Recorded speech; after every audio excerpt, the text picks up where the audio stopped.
Declarar o voto. Votação. Para declarar o voto, presidente. Para declarar voto, o vereador Renato Oliveira. Então, só para encerrar e dizer que essa declaração de voto é mais para homenagear a família que está aqui presente.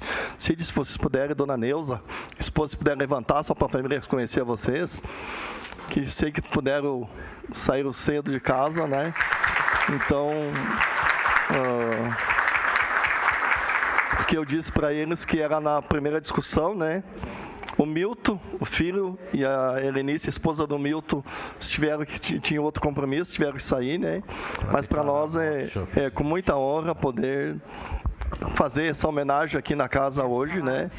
Porque para nós a gente sabe das dificuldades que tem.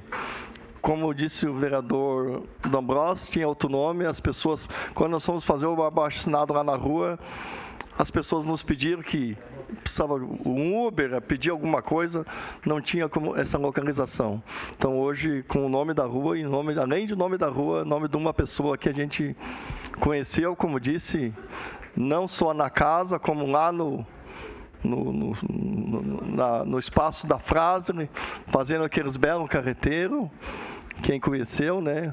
Então, para nós é com muita honra que nós estamos aí fazendo essa homenagem para o seu Celito, né? E também para a família saber que, eu sei que vocês disseram aqui na exposição de motivo, que tem muito orgulho dele. Nós também temos. Obrigado.